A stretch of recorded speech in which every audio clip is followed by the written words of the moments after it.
Welcome to Nice Academy. Today very important question discussion చేద్దాం. TET to previous question. So question ఏంటంటే 36 మంది ఒక పనిని 12 రోజులలో చేస్తే అదే పనిని 9 మంది పని చేయడానికి పట్టే రోజులు ఎన్ని అని అంటున్నాడు. ఓకేనా?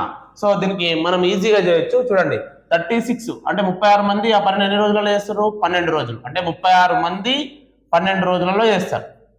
36 మంది 12 రోజులలో చేస్తే 9 మంది 9 మెంబర్స్ ఎన్ని రోజులలో చేస్తారు అని అడుగుతున్నాడు క్వశ్చన్. అంతే, ఏం లేదు. ఇట్లా ఉన్నప్పుడు ఇక్కడ ఇది కూడా మంది ఉంది, ఇది కూడా మంది ఉంది. ఓకేనా? మెంబర్స్. సో 36 9. ఇందులో బిగ్గెస్ట్ నెంబర్ ఏది ఉంది? 36.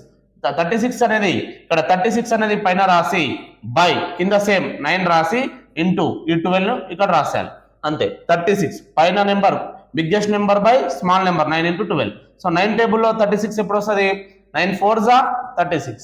So 4 12s are 48. అంటే 36 మంది ఒక పనిని 12 రోజులలో చేస్తే 9 మంది అదే పనిని 48 రోజులలో చేస్తారనమాట. అంటే ఎక్కువ మంది ఉన్నప్పుడు రోజులు తగ్గినాయి, అదే తక్కువ మంది ఉన్నప్పుడు రోజులు పెరుగుతాయి. ఓకేనా?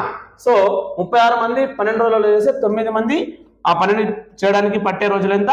48 రోజులు. ఓకేనా? 48 days. ఓకే ఫ్రెండ్స్, ఈ వీడియో నచ్చినట్లయితే మీ ఫ్రెండ్స్కి షేర్ చేయండి, లైక్ చేయండి, సబ్స్క్రైబ్ చేయండి. Thank you so much.